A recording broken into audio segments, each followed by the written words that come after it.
Alors, l'église Sainte-Marie, présente derrière moi. Ici, l'église elle-même, la paroisse, a été fondée en 1880. C'est la deuxième paroisse nationale, ce qu'on appellerait une paroisse nationale canadienne-française qui a été fondée après l'église Saint-Augustin.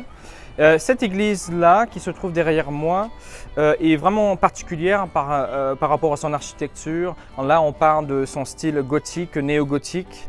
C'est vraiment, comme on pourrait la considérer comme une tige transplantée de la France médiévale qui a survécu en Nouvelle-France puis qui aujourd'hui se retrouve ici dans la Nouvelle-Angleterre.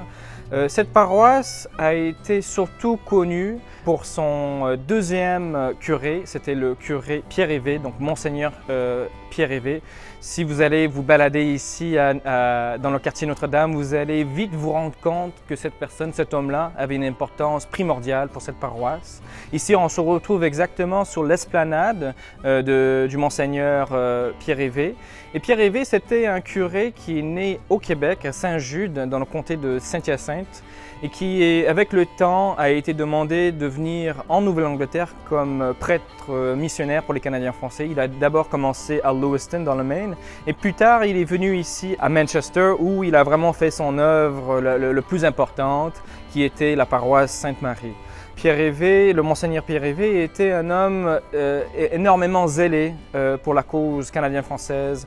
Il était vraiment quelqu'un qui était très impliqué dans tout ce qui était l'avancement du peuple canadien-français ici à Manchester. Et ça lui tenait à cœur de prendre soin de ses ouailles ici. Il était très important pour la création de l'hôpital Notre-Dame de Lourdes que nous allons voir tout à l'heure.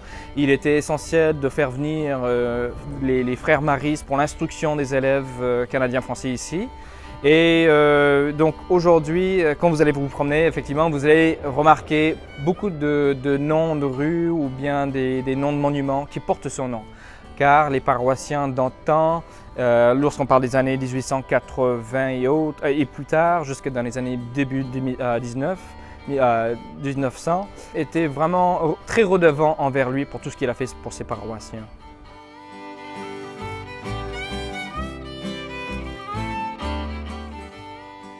Merci pour le visionnement. Si vous avez aimé le contenu de la vidéo, n'hésitez pas à vous abonner ou de marquer j'aime, partager avec vos amis